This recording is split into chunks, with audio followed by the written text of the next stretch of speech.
everyone. So I have to start with an apology again. It's been longer than I wanted it to be. I ended up with actual COVID. So the exhaustion with COVID is for real.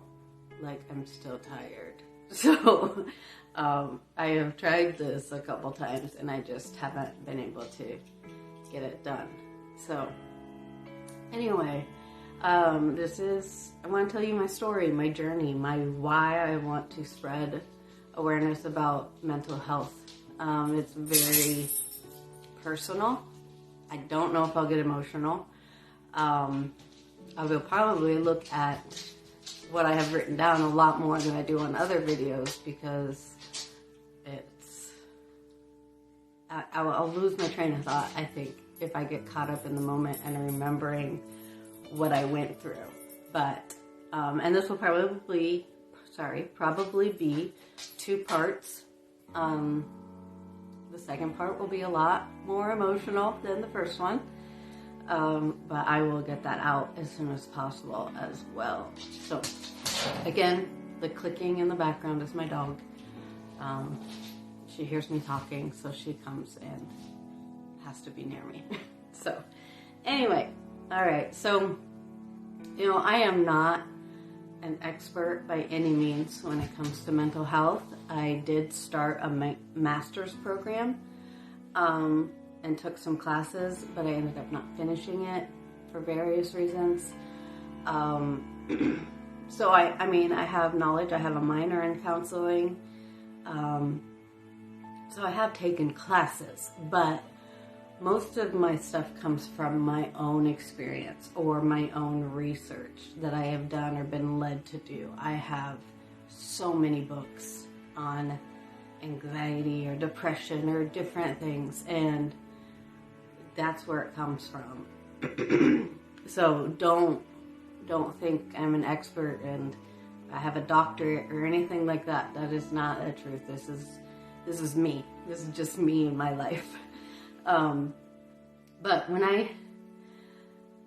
to figure out when I had mental health or mental illness, we all have mental health, but when I figured out mental illness, I can't quite remember the timeline because I've had a constant 24/7, yes, I have one now, headache for 19 years this month. So, about 18 years ago or stuff, I was still going through lots of trials to figure out why. We have still not figured out why. But one of the things was, well, that year that it started in February. The year before, starting in May to November, we had 7 family deaths.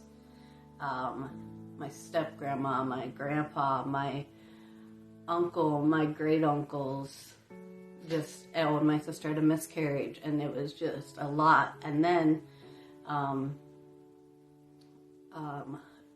my younger sister was getting married the following April, and some people thought that would affect me since I've always wanted to be a mom, and that was always my plan, for a career, was to be a mom.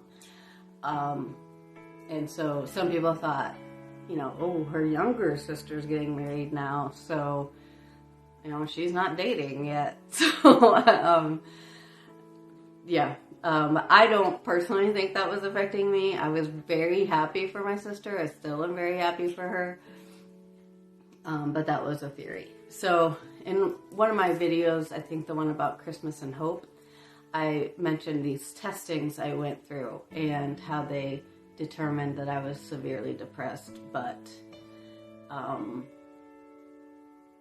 my faith was keeping me out of the hospital. So that was the first inclination that there was some kind of mental illness in there. And when I look back on my childhood and look back at different events, I can see it, and now I can.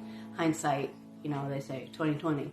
So I can see it now, and it's interesting. I can't figure out if I was born with it or if something triggered it and made it happen. You know, I don't know what happens all in the brain, the imbalance, but that is when I first realized that mental illness was in my life. Now I'll tell you, I'm trying to keep all these videos semi-short because I know people don't just like sitting and watching. So this might actually be more than one or two parts because I'm already over 5 minutes and I don't want to be.